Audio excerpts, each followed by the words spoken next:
जय हिंद साथियों। आज के इस वीडियो में ज्योग्राफी भूगोल से 25 मोस्ट वीवीआई प्रश्नों को कवर करने वाले हैं जो कि सभी प्रतियोगी परीक्षाओं में बार बार पूछे जाते हैं। तो आज का सेशन आप लोगों के लिए काफ़ी ज़्यादा इम्पोर्टेंट रहेगा, इसलिए आप सभी पूरा सेशन को ध्यानपूर्वक देखें। और साथियों, जितने भी नए अभ्यर्थी चैनल पर पहली बार आए हैं, आप लोग साथ में क्लास टाइमिंग को भी नोट कर लीजिए। डेली शाम 7:30 बजे आपको इस चैनल पर लाइव चैट के साथ क्लास दे जाते हैं। तो चलिए फटाफट से आप सभी लाइव में जुड़ जाइए। सभी को गुड इवनिंग, गुड इवनिंग। तो चलिए, पहला प्रश्न आपके सामने है, हाथी किस राष्ट्रीय उद्यान में पाया जाता है? वेरी इंपॉर्टेंट प्रश्न है। चलिए आप सभी आंसर कीजिए, हाथी किस राष्ट्रीय उद्यान में पाया जाता है? तो साथियों, यहाँ पर पहले प्रश्न का सही जवाब है फर्स्ट ऑप्शन, नागरहोल राष्ट्रीय उद्यान। ध्यान रखना है, नागरहोल राष्ट्रीय उद्यान में हाथी पाया जाता है। काजीरंगा राष्ट्रीय उद्यान, इसे भी ध्यान रखना है, बार बार पूछा जाता है। ये राष्ट्रीय उद्यान असम राज्य में स्थित है और ये एक सींग गैंडे के लिए प्रसिद्ध है। चलिए आगे देखिए, प्रायद्वीपीय भारत की सबसे बड़ी नदी कौन सी है?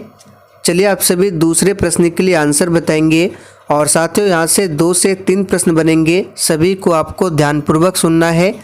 देखिए, भारत की सबसे बड़ी नदी यानी कि लंबी नदी पूछे तो ये है गंगा नदी, याद रखना है, जिसकी कुल लंबाई भी पूछा जाता है, जो कि 2525 किलोमीटर गंगा नदी की कुल लंबाई है। लेकिन प्रायद्वीपीय भारत की सबसे बड़ी नदी पूछे तो आपका आंसर होगा गोदावरी नदी। तो यहाँ पर बी ऑप्शन जो ही बच्चे दिए हैं बिल्कुल सही जवाब है।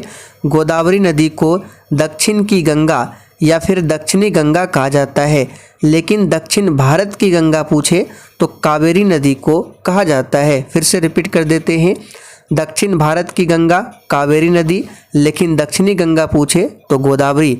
दोनों फैक्ट को आपको ध्यान रखना है।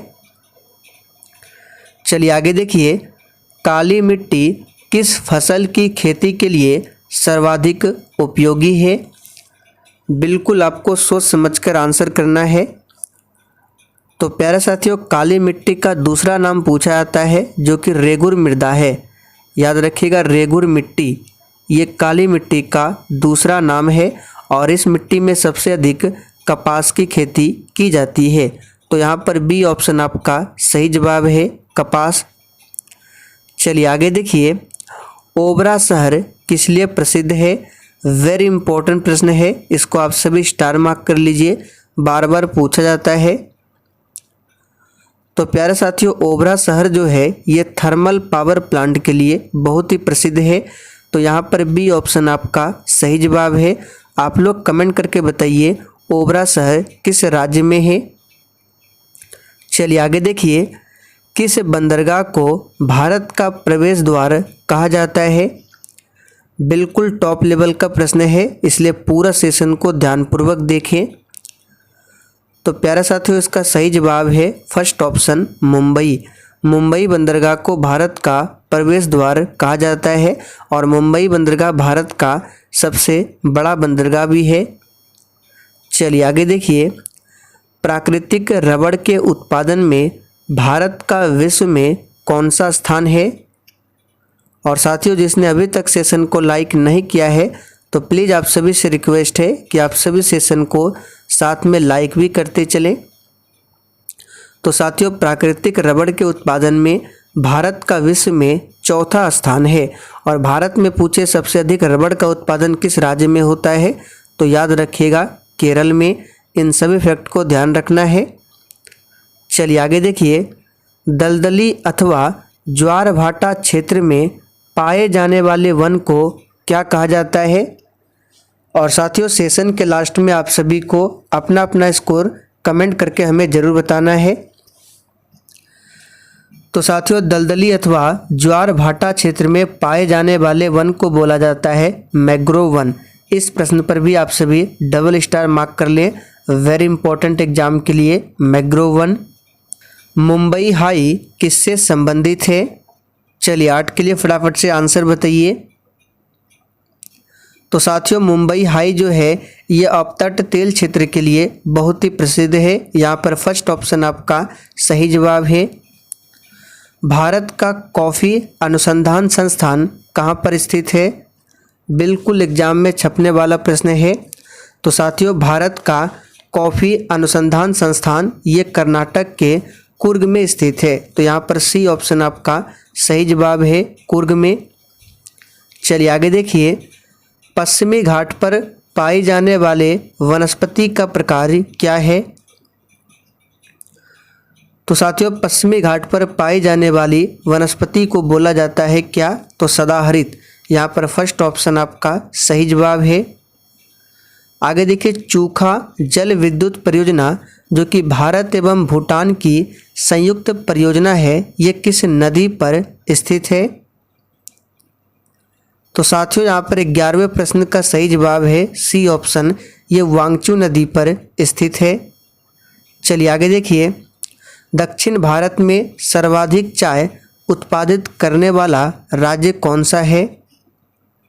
देखिए वैसे तो सबसे अधिक चाय असम में होता है, लेकिन दक्षिण भारत में पूछा गया है इसलिए इसका आंसर हो जाएगा आपका तमिलनाडु।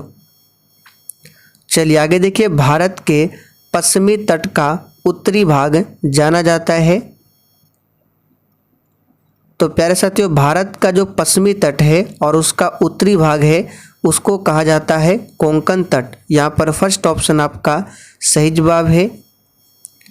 आगे देखिए, किस मिट्टी का निर्माण बेसाल्ट चट्टानों के विखंडन से हुई है? बिल्कुल 1 नंबर का प्रश्न है, आंसर कीजिए। तो प्यारे साथियों इसका सही जवाब है काली मिट्टी। काली मिट्टी का निर्माण बेसाल्ट चट्टानों के विखंडन से हुई है। आगे देखिए, निम्नलिखित में वह नदी कौन सी है जो एक विभ्रंश घाटी से होकर बहती है? तो देखिए साथियों, पश्चिम की ओर बहने वाली जितनी भी नदियां हैं वो डेल्टा का निर्माण नहीं करती है, वो एस्चुरी का निर्माण करती है और वो नदियां विभ्रंश घाटी से होकर बहती है, जैसे कि नर्मदा हो गया। तो यहाँ पर बी ऑप्शन आपका सही जवाब है। नर्मदा नदी का उद्गम स्थल पूछा जाता है जो कि अमरकंटक पहाड़ी मध्य प्रदेश में है। निम्न में से कौन सा युग्म सुमेलित नहीं है? तो देखिए साथियों, सांभर झील राजस्थान में है, बिल्कुल सही है। लोनार झील मध्य प्रदेश में नहीं है, लोनार झील महाराष्ट्र में है। तो बी ऑप्शन जो है यही सुमेलित नहीं है। बाकी चिल्का झील उड़ीसा, कोलेरू झील आंध्र प्रदेश, ये सभी सही है। चलिए आगे देखिए, सूर्य के चारों ओर घूमने वाले खगोलीय पिंड क्या कहलाते हैं? बिल्कुल सोच समझकर आंसर करना है। और साथियों जिसने अभी तक सेशन को लाइक नहीं किया है फटाफट से आप सभी सेशन को लाइक करें। तो साथियों सूर्य के चारों ओर घूमने वाले खगोलीय पिंड को कहा जाता है ग्रह, और जो ग्रह के चारों ओर चक्कर लगाते हैं उसको कहा जाता है उपग्रह। और हमारे सौर मंडल में अभी टोटल 8 ग्रह है। पृथ्वी पर दिन रात की अवधि समान होती है। चलिए कहाँ पर होती है? बार बार ये प्रश्न पूछा जाता है, वेरी इंपॉर्टेंट है। तो साथियों इसका सही जवाब है भूमध्य रेखा पर।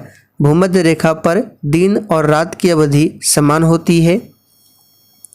विश्व में सबसे शुष्कतम मरुस्थल कौन सा है? तो बहुत ही सिंपल प्रश्न है। विश्व का सबसे बड़ा मरुस्थल पूछे तो सहारा मरुस्थल है, लेकिन सबसे शुष्कतम मरुस्थल पूछे तो आटाकामा मरुस्थल है। निम्नलिखित में कौन सी जल परिवहन नहर उत्तरी सागर को बाल्टिक सागर से जोड़ती है? तो साथियों यहाँ पर 20 का आंसर हो जाएगा आपका ए ऑप्शन, कील नहर। ये उत्तरी सागर को बाल्टिक सागर से जोड़ती है। विश्व में यूरेनियम के महत्वपूर्ण उत्पादक कहाँ पर है? यानी विश्व में यूरेनियम का उत्पादन स्थान आपको बताना है इन ऑप्शन में। तो इसका सही जवाब है कजाकिस्तान और कनाडा। किस प्राकृतिक प्रदेश में सबसे अधिक दैनिक तापमान पाया जाता है? चलिए 22 के लिए आंसर कीजिए। तो साथियों इसका सही जवाब है सी ऑप्शन, उष्ण मरुस्थलीय प्रदेश में सबसे अधिक दैनिक तापमान पाया जाता है। भूगोल का जनक किसे कहा जाता है। साथियों ये प्रश्न भी बार बार एग्जाम में पूछा जाता है, इसको याद कर लीजिए। एरेटोस्थेनीज को भूगोल का जनक कहा जाता है। चलिए आगे देखिए, मानव भूगोल का पिता निम्नलिखित में से किसको कहा जाता है। देखिए भूगोल का जनक पूछे तो एरेटोस्थेनीज, लेकिन मानव भूगोल का जनक पूछे तो याद रखिए कार्ल रिटर। आगे देखिए, ग्रहों की गति का नियम किसने प्रतिपादित किया था। ये प्रश्न भी बार बार पूछा जाता है, तो इसका सही जवाब है ग्रहों की गति का नियम दिया था केपलर ने। तो फर्स्ट ऑप्शन जो भी बच्चे दिए हैं बिल्कुल सही जवाब है। चलिए एक प्रश्न आप लोगों के लिए है जिसका आंसर आपको नीचे कमेंट करके बताना है। अंतरिक्ष में कुल कितने तारामंडल है। इसका आंसर प्रत्येक स्टूडेंट को कमेंट करके बताना है। तो चलिए साथियों आज के लिए इतना ही। सेशन पसंद आया हो तो जाते जाते आप सभी सेशन को एक लाइक ज़रूर कर दें।